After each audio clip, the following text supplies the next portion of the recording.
Sublesson 7.2, Analyzing a System with Ipconfig.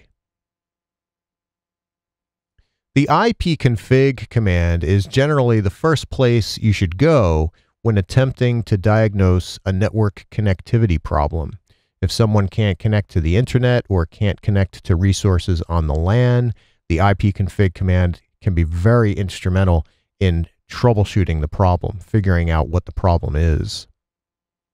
This command shows the IP address of the local computer, its subnet mask, and the default gateway address that are configured. And the gateway address allows your local computer access to the internet. The gateway address is usually a router or some type of device that acts as a go-between for the computers on the LAN and the internet. To find out more information about your networking connection, you can use the ipconfig/all command. So that switch or parameter /all is an excellent way to modify ipconfig and show additional information. The use of the ipconfig command for analysis purposes is very important. It's considered to be part of the first step of the A+ troubleshooting process, which is identify the problem. You're not doing anything at this point. You're analyzing. You're identifying the problem. You're looking at the system and finding out how it's configured. The ipconfig command is an excellent way to do that. Let's demonstrate the usage of this command now. Okay, back in the command prompt, I'm going to run the ipconfig command now. And you just type it, ipconfig, and that's short for Internet Protocol Configuration. We press enter, and we get a good amount of information. Scroll back up here. It shows you the Windows IP configuration for this system.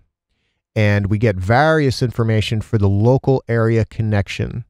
Your primary network adapter will normally be called local area connection by default by Windows. That's the name of the network connection. And it shows us the IP version 6 address, the IP version 4 address, the subnet mask, and the default gateway. Two different versions of IP. IP version 4 is something that's still used on most networks. And it's a 32-bit dotted decimal system that shows the information in regular decimal numbers. But the newer IP version 6 is a much larger system. It alleviates the constraints of IP version 4. It's a 128-bit system, and this is a hexadecimal address.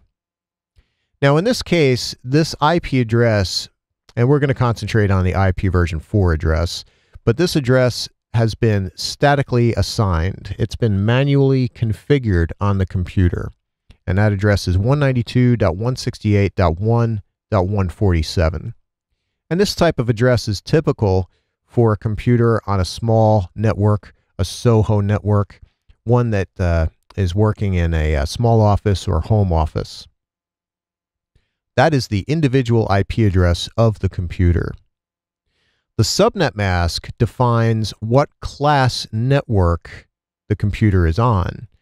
255 means that we're using a Class C network.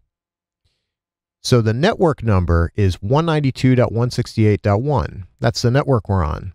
And the individual computer number is 147. Finally, the default gateway, 192.168.1.1, that's going to be the router that allows access to the internet. And that needs to be on the same network as our local computer. And that network, again, is 192.168.1. That's one of the first things I look at when I'm troubleshooting a system. Is the gateway address on the same network as the local computer? In addition, was the gateway address typed correctly? Now, we have a lot of information here. Besides that, we have virtual adapter information. We have tunneling for point-to-point tunneling protocol if you're doing a VPN. All this isn't really important right now. What I'm interested in is the LAN connection, the main network connection, which is the local area connection. That's the name of this connection.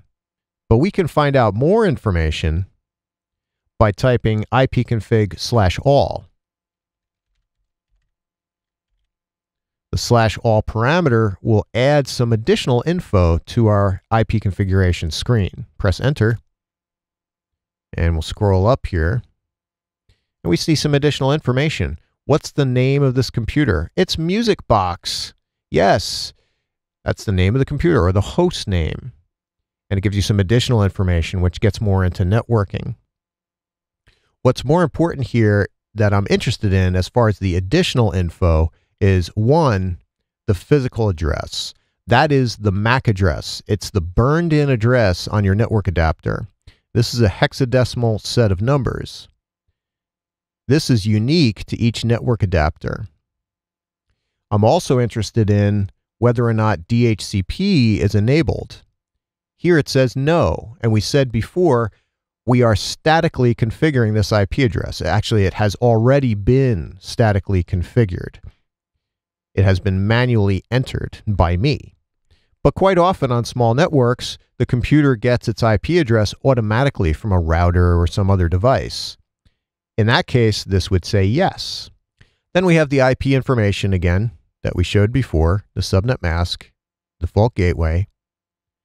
But another item that you didn't see before is the DNS server.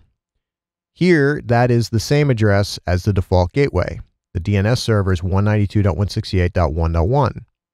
The DNS server is in charge of resolving domain names, like if you go to a website like davidlprouse.com, it resolves that to its actual IP address on the internet.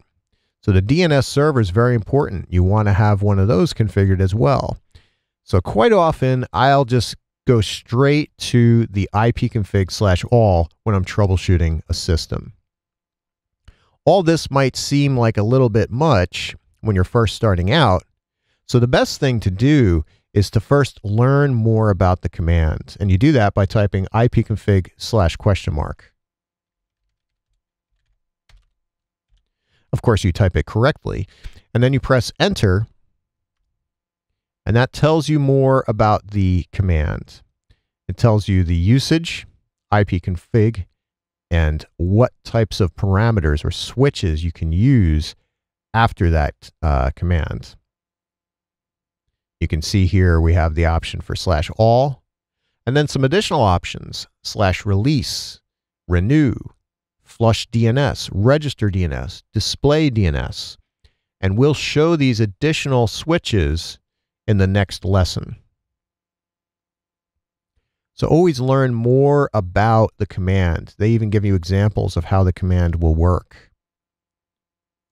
Learn as much as you can about the command, and then do some testing. Run some IP configs on various computers and take a look at how it works. This command works on any Windows system. And Linux systems and Mac systems, they use a similar command, and that's the ifconfig command. Works pretty much the same way. So there's a little bit about ipconfig. Understand how to use the ipconfig command, ipconfig/all, and the help file, ipconfig/?.